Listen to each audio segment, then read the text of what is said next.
ప్రజాపాలన గిట్ల చాలా అయిందో లేదో రికార్డుల మూత మోగుతుంది. 6 గ్యారెంటీలకు అప్లికేషన్లు పెట్టేతందుకు లైన్లు పెద్దగానే కట్టిర్రు, లొల్లిల్సుత గట్టిగానే అయినాయి. ఇవన్నీ ఇడ్సబెట్టి వచ్చిన అప్లికేషన్లల్లా ఏ పథకానికి ఎక్కువ దరఖాస్తులు వచ్చినాయో లెక్కదీస్తే గృహజ్యోతి స్కీమ్ కే టిక్కులు ఎక్కువ పడ్డాయి. ఈ పథకం కింద సర్కార్ 200 యూనిట్ల కరెంట్ ఉత్తగానే ఇస్తున్నామని చెప్పేసరికి సగానికి సగం మంది దీనికే దరఖాస్తు పెట్టిర్రు. వస్తున్న అప్లికేషన్లు ఏ రోజుకా రోజు రికార్డ్ చేస్తున్నామని అధికారులు అంటున్న ముచ్చట.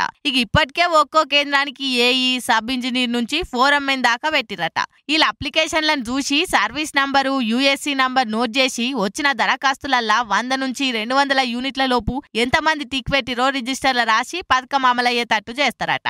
Rangareddy zone, Medchal zone, metro zone పరిధిలా 200 యూనిట్ల దాకా ఫ్రీ కరెంట్ పథకం ఇస్తే 40 లక్షల మందికి ఆసరైతుందని ఆఫీసర్లు అంటుర్రు. ఇంత అడావిడి చూసి అప్లై చేసిన వాళ్ళందరికీ ఉత్త కరెంట్ ఇస్తారా లేకపోతే నడివిట్లేమన్నా రూల్స్ పెడతారా అన్న ముచ్చట చక్కగా తెలియదు. అప్లికేషన్లు అన్ని వచ్చినాకలా పథకాలు చాలు చేస్తామని సర్కార్ అనబట్టే చూడాలిగా ఎంతమంది గవర్నమెంట్ పథకాలు అందుకుంటారో.